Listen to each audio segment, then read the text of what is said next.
Good morning, everyone. My name is Jason Huggins, and I am the chair of the Terry Alumni Board, and it's my pleasure to welcome each of you to the Terry Executive Education Center for Terry College and for Terry Third Thursday. Thank you for being here this morning. I'll be filling in for Dean Ben Ayers, who could not be with us today.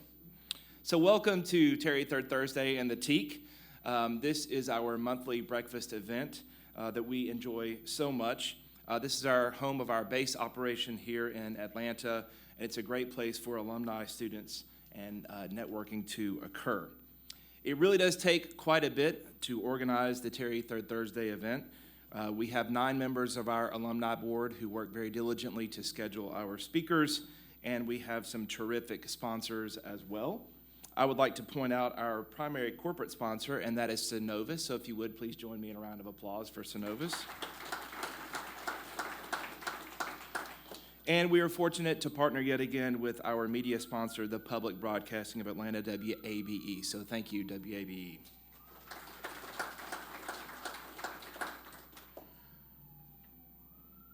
Next month will be our last presentation before we take a brief break during the summer.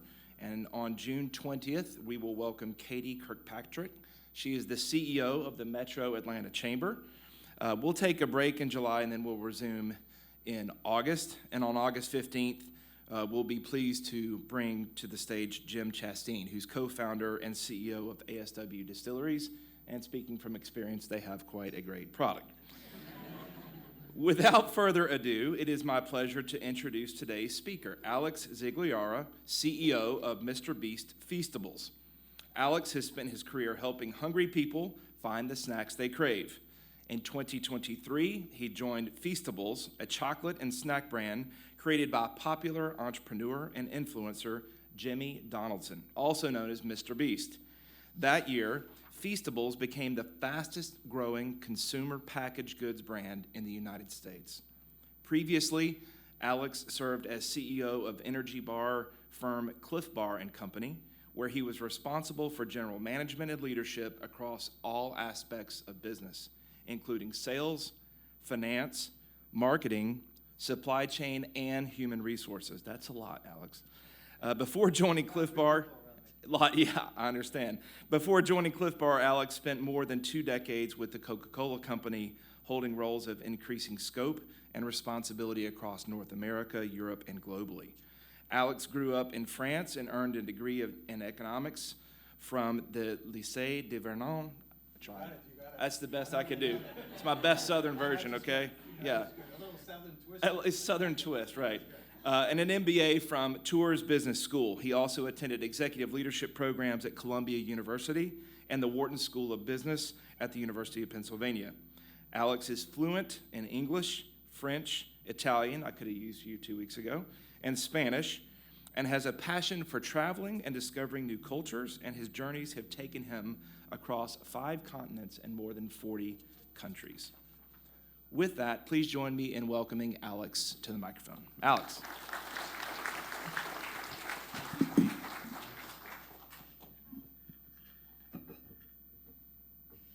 Okay. Good morning. Good morning. You know, about 25 years ago, my dad bought me a one-way ticket from Paris, France, to the United States. And I came in with, I think, $300 in my pocket, a business degree, and big dreams. But if you had told me then that 25 years later, I would have a chance to be invited by the University of Georgia, Terry Business College, to share my story, I don't think I would have believed it, I'll be honest, right? So I'm very grateful and honored to have a chance to be here this morning. The other reason why I am this is a special kind of morning for me is because my son Charles graduated from the University of Georgia in 2022 and studied at the Terry Business College and actually introduced me to Christine and this event, right? And I'm also very grateful that Eric and some of the other UGA brothers from Charles' fraternity and just kind of group of friends joined us as well, this morning. So thank you. I'll need the clicker. Here we go. So you heard a bit about my background, And yes, my professional journey over the last 25 years included 22 years with Coca-Cola across the US, across the world. I think the number was 12 relocations and 25 homes during that time frame. So if you're wondering how Charles survived, he definitely was living the life of a bit of an army kid, right? Traveling around bases and around the world. And then the last 3 at Mondelez, I felt after 22 years in beverages that it was time for me to find a different challenge and learn about a different industry. And was very fortunate to join the Mondelez leadership team and following the acquisition of Cliff Energy Bar to be appointed as CEO. And that's where, I was last summer when, where is Christine? I think she was here. When I met Christine, and she said it'd be great. I think, Cliff is such a cool company. It'd be really neat to understand how you led the integration of the business, became the CEO. But then a few months later, I had to reach out to Christine and say, there's been a change. I decided to go beast mode. And she was like, what do you mean beast mode? I said, I've partnered with MrBeast to run his snacking company. And so I was a bit worried that Christian said, yeah, that's a bit too much for us for the third Thursday. I said, we're going to have to pass now. And actually, she said, you know what, this is even more cool than Cliff. So no, we really want to see what you're up to. Before I tell you my thought process, because it's a pretty big departure, right? We were just talking about this a minute ago. From 25 years in corporate America to join the #1 creator and YouTuber on the planet. I thought it'd be cool to make sure we're all on the same page on who MrBeast is, to share the beginning of one of his latest videos so that, if you're not current on who MrBeast is, you are now. So let's take a look. So the story here is this video released the same week I was visiting with the 7-Eleven CEO, and he pulled me aside and he said, did you really need to flatten one of our buildings? I'm like, I had no idea Jimmy was going to do that. I'm sorry. Like, really, it's really poor timing. Okay, so you get the point. Now, I know some of you right now are thinking, okay, hold on, Alex. Like, you seem like a pretty smart guy. This is really your new boss and business partner? And the answer is yes. Now, I often get the question of, so how did you meet then, right? How do you meet MrBeast and decide that the two of you are going to be partners? Hopefully you get the wink on this. Now, Jimmy would argue that he's both the beast and the beauty in this picture, but obviously I would have to disagree most likely for the sake of the story. But no, it was quite interesting. So last summer, I was back from the West Coast where Cliff is based, and my son Thomas was 11, my other son, said, Dad, we must go to Walmart tonight. It's 9 p.m. Friday night. I'm exhausted. And I'm like, nah, we're not going to Walmart. He's like, no, it's critical. I'm like, really? Critical to go to Walmart? Like, tell me more. What's so critical? It's like, I need to get chocolate. I'm like, dude, I work for Mondelez. We have like a pantry full of snacks. Like, I'm sure you can find a snack you like in the pantry. And he's like, no, I need to get MrBeast chocolate. And I'm like, okay, first of all, MrBeast has chocolate now. Second of all, why would it matter? It's because there's a QR code on the bar, and if you, that's the only way you can access an unreleased video that Jimmy, MrBeast just released. I'm like, okay, now I'm curious. So we did go to Walmart. I did take a look at the product, and I was amazed in a few months the type of availability, right, on shelf across chocolate, cookies, candies that the brand had been able to reach. And so I was quite intrigued. But anyway, so we moved on, right? Somehow a week later, I get a call, and they're like, listen, we've been looking for a CEO for MrBeast Feastables for months. We think you're it. Would you talk to Jimmy? I'm like, you must be kidding. Like a week ago, I didn't even know about the brand. Now I get a call to become the CEO. And so I ended up talking to Jimmy for an hour. And Jimmy's like, I really like you. Let's go. We need to meet together. And I said, okay, well, we'll set up some time the next 2 to 3 weeks. And so it's Monday night, 10 p.m. He's like, no, let's meet tomorrow. I'm like, I'm in California. Like, you're on the East Coast. We're not meeting tomorrow. But we met 2 days later in LA in a very interesting setting. Another day I'll share more about that story, but it was the most interesting interview of my entire life. By the way, it was also recorded, so you may see it in an upcoming Netflix documentary. So that's going to be another interesting side of this overall story. And I took the job, right, and became the CEO of Feastables. A lot of people then say, okay, that seems crazy, right? So you have a great job, CEO of Cliff Energy Bars. You're on a track to become member of the global leadership team at Mondelez, this amazing company. Why the gamble? And there were really three reasons for me. Reason number one was, creator, influencers-led brands, our own brands, are leading growth in challenging industry giants, right? And so I asked myself, do you want to go shields up, so be on the defending side in a major big corporation, under attack by those guys, or do you want to go on the other side and take the hill? And I said, you know what? I think it's going to be a lot more fun to have a small crew and go take the hill and disrupt the industry and go just poke the bear, right? So that's what's kind of answer one. Two was, MrBeast is the number one creator personality on the planet, a very successful entrepreneur. How much could I learn and grow working with him, right? It felt like it was such a unique opportunity. And I asked myself, if you don't do this, would you regret it, right? 5, 10, 15 years from now, you retire, you're playing golf, you're like, man, I should have done this. And then my guts were telling me, if you don't do this, you're going to regret it. It's such a unique opportunity, such a unique time. And then the last one was, Feastables is at an early stage. Yeah, you've led multi-billion-dollar businesses in large groups, but you've never built a company from the ground up, like Cirque du Soleil with no net, right? It's like, and I was like, do you think you can do this? Like, do you have the guts, the courage to go try it and potentially fail, right? And I was a bit scared, I won't lie. But I'm like, you know what? I think I can do this. I think I can build a company from the ground up with, the number one creator on the planet. And that's what led me ultimately to taking this job. When you take a look at, you quoted the numbers, when you take a look at what's happening around, influencers, creators, owned or led brands in America, it's quite staggering. If you take a look at the top 10 fastest growing brands from Numerator last year, you can recognize a lot of brands with creators, influencers, involved, right? So it is no longer a fad. I mean, it's real. It's having a massive impact on the business.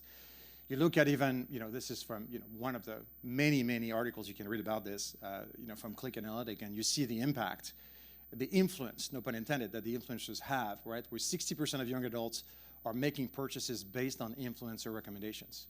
I mean, it's a totally different world, right? The world where you are, doing a 30-second TVC, you're playing it during the Super Bowl, you're playing it during morning, good to see you.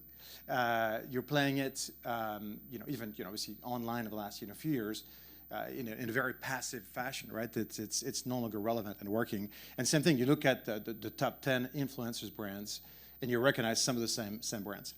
Now, the other thing I would tell you is, the two lists included Feastables at the top, right? And I can tell you that we don't care, we don't look at it. And actually, if I'm honest with all of you, I don't think we belong there, because I don't think we're very good. And so we never talk about this internally. There's no celebration about being number one on this list or that list, because when we look at where we are, when we look at where we're going, we think we're far from the vision we have for this brand and this business, right? To be very transparent. Now, the model, again, just to build a bit on this, the numbers are incredible. If you think about the shift, right, on the media side over the last 2 decades. So I'll let you, read some of the stats here. But, from an advertising and marketing standpoint, it's a totally different landscape, right? And that's why these brands are doing so well. But it's also why it's so difficult for traditional, large CPG companies, because, they literally have to reinvent themselves in a credible way, an authentic way. And it doesn't happen overnight, right? I mean, you've seen deals with big brands, partnering with Shaq or some big personalities, but you're just borrowing that equity, right? It's very different when, you look at those, the talent, quote unquote, those creators. It's very different when it's their brand, right? And I think the big shift there is that while, even Jimmy has represented, Shopify, Samsung, Verizon, and you can see other major players. Logan and KSI is a good example with Dunkin', for example, right? But Prime, they own, the two of them own 40% of Prime, with Trey, who owns the other 60. We're very close to Prime, so we know them very well. It's fascinating to see how they're able to translate this now into owning their own brand, their own business, and really creating a ton of wealth, right? Another good example is Ryan Reynolds. I don't know, good actor, pretty big star, not superstar, but pretty big star. Kind of warrants about $20 million per movie. That's a pretty good, payday. But that's nothing compared to the money that he has made with his gin brand, as well as with Mint Mobile, right? And he's now obviously, in the show called Wrexham. What is it, Charles? The soccer? Yeah, Wrexham FC. So it's very entertaining as well. So again, I think most of you had read about this, but I think it was important to kind of reground ourselves on what's happening in this CPG, but more broadly consumer space. So let's talk about Feastables for a minute now. Let's start with Jimmy. So Jimmy has been at this for over a decade. And most people, when they do this for a decade, you see a peak and then you start seeing them fading away, right? This is main channel subscription, right, over the last 12 years. It stops in 23, but actually we're already close to 250 million followers. I mean, it's staggering, the fact that it's actually accelerating. Now, part of it is people think, when they look at MrBeast and the videos, that it's Jimmy, a bunch of guys in a room in Greenville, Red Bull, all-nighter, come up with crazy stuff to do, right? And then we go shoot it the next day. It could not be further from the truth. Jimmy's team, analytics team, is arguably as smart, if not smarter, than the guys at NASA. That's what I would tell you. Now, they're a lot younger. They wear a lot cooler sneakers than NASA guys, for sure. But the level of analytics behind this, the level of technology behind this is crazy. To give you a sense, Jimmy and his team have been able to recreate MrBeast through an AI across the 5 personalities of Jimmy. So you can literally recreate videos now without Jimmy being involved, and you couldn't tell. Because you have the Jimmy when it starts, welcome to this, kind of the big voice Jimmy, right? Super excited, right, at the beginning of the videos. And then you have different states of Jimmy throughout the video. And they've been able to recreate that, not only in English, but across 30+ languages. So as you move forward, in the past, Jimmy would have hired local actors to represent him in Spain and Mexico. Now, actually, it will be Jimmy's voice in Japanese through the technology they've been able to create. The technology also is the way they create videos. The last video, 1 to 100, required 300 cameras to shoot live at the same time. This had never been done before. So the camera company said, why would you order 300 cameras? Because they can't be used together. The software company said, it's impossible, so good luck. And he said, well, you'd better get to Greenville and bring a lot of Red Bull because we're shooting this video in a week. I need a software, right, to get this done. And they found a way, right? So worked the problem. So it's a really incredible machine with an incredible team behind it.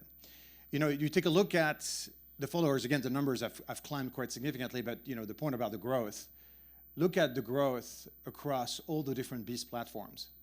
I mean, the follower account is 550 million, and they added, so they doubled in essence, right? 224 million, in 2023. I mean, it's staggering, right? If you think about the scale. Now, what's also incredible with him is that, because I travel with Jimmy every other week, any of you have kids who follow Jimmy and know MrBeast? Yes, okay. What's amazing is when we're out and about together, it's not just that he is a global superstar, but it's the kids think he's a big brother, and the moms think he's like a nephew. And so they just want to hug him because they're like, we're friends. Like, I know you. I've been watching you since you were a kid. Like, and you're so nice, and you give money to everybody, and you're so crazy but so approachable, right? So it's not just about the reach, which is unmatched, but it's also around, what he brings, right? Another interesting stat, if you look in Q1 of 2024, you could say, well, no, I mean, globally, Alex, MrBeast is only 7th. Well, not so fast, my friend, because if you know Instagram, you'll know that the 9 people on this list are recommended when you sign up for Instagram. And the content is 10 seconds, 20 seconds, right? He's the only, global star on this list of YouTube platform. And it matters because that means that people are watching a 15-minute video, with him, right? So that's a bit about Jimmy. The last one is if you start looking at the main channel, Beast videos, first 30 days, and obviously you start from 2022 all the way to more recent videos here in 2023, including the Buried Alive. Anybody saw the Buried Alive video? You did? Yeah. To be clear, even when buried alive, he still finds a way to call me every day, multiple times a day. So I was really hopeful when he said he was going to be buried for a week. I'm like, I do have a week where he and I don't have to talk at midnight on something. But somehow, even on a deserted island, there's always a cell signal. So that was good learning for me around our partnership. No, but you see the viewership in the first 30 days is incredible. I mean, there's just nothing like it, right? So let's talk about Feastables. So we're sharing with the UGA team that we actually do not do public engagements at Feastables. And so I have turned down 30 opportunities in the last few weeks to talk about what we're building. And the reason why we don't do it is because, when I was in grad school a few years ago now, a very popular book was Sun Tzu, The Art of War. And there's a quote that always stuck with me, that if your enemy doesn't know the time and place of the battle, you will always win. And we're fighting giants. I think for a while they thought we were just a funny little brand that would go away pretty quickly. As of now, they've realized that we're dead serious about going after them. And so they're trying to get anything they can on us to fight back, and I'm not going to give it to them. So while this is recorded, and I'll share with you a bit what we're doing on things that are quite public, once we stop the presentation and we go into the conversation, I'll be a bit more transparent, because we've agreed that we will not record that part of the morning, right? So just to be transparent. So the brand launched actually 2 years ago, I think yesterday, believe it or not. And it looked quite different when it launched. I think the thinking was, let's launch D2C, right? And capitalize on Jimmy's popularity. And let's launch an organic chocolate, right? With some really cool design, and it's gonna be awesome. And it did incredibly well, right? It did well because at the top of the funnel, when MrBeast was so relevant, so powerful, he talks about his chocolate brand, people want to try it. The kids want to try it, right? I mean, actually, moms were a bit upset because it became mad, right? The kids kept going to mom and said, you got to find MrBeast. Like, I need to get this chocolate. And so we generated a ton of trial, but the repeat candidly was not where we wanted it to be. And it was not because in snacking and beverages and food, you need an amazing product.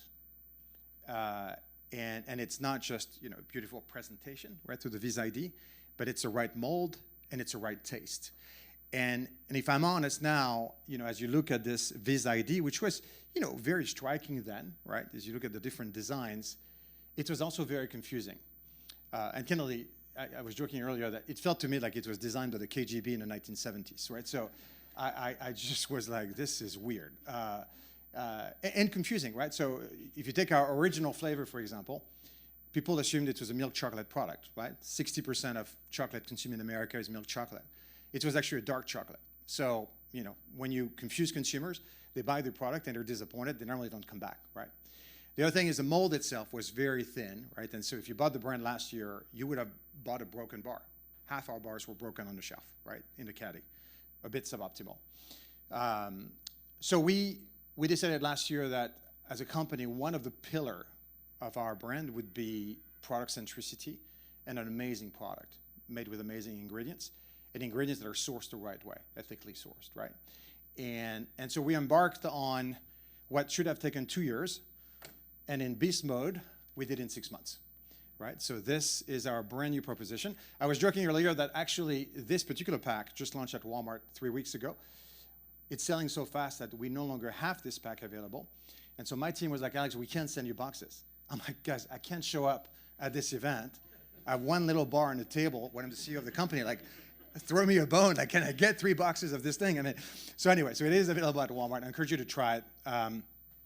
There are 7 flavors, but this particular sampler pack is brand new, and that's the transformation that we went through. So if you go to our website, you'll see Jimmy and the boys, and it's a major transformation, right? Because we changed formulations, we changed the mold. You can see it here, and you'll try it where it can be shared, obviously, right? Which is what chocolate is about. And the Vis ID itself. It's the first time we wanted, we're already a global brand through MrBeast, but we're already in GB, Australia, South Africa, and a few other countries. But we wanted to create really a transformational Vis ID that nobody else in the category had done, right? So you have orange for Reese's, you have the dark brown, right? And we thought, wouldn't it be cool to be right by Hershey's which has this kind of dirt color that has been around since 1800, and come back with something a lot more fresh, contemporary, and striking, so that it's a bit of this what we call the blue wave. No political connotation given the election year, but we thought it'd be really cool to create a new category standard around this blue wave that we could then execute across a variety of flavors, right? So we have 7 flavors now coming in multiple packs. And that's where I'll stop, actually, the actual kind of presentation, because I wanted to have some time now to have a chat with all of you. So again, 7 flavors. We have 4 in this sampler pack, different size. So we have new multi-packs if you have moms here that want to put a smaller bar in a lunchbox. And then there's a lot more coming. 25% of chocolate is about $100 billion category globally, about 20 billion in the US, so 20% of the category sits here, so it's a must-win market and battlefield. Out of that 20 billion, a quarter of that is in chocolate tablets. The rest of it is in poppables, like M&M's type products, in cups, right, like Reese's. And so by next year, we're going to have quite a bit of fun poking a few more bears in the category on, with MrBeast Feastables. So I can share too much there, but I think what we'll do is we'll stop the recording now, so that now we can pivot into more of a conversation. This was just a bit of fun to introduce a bit me and the brand. Thank you. I don't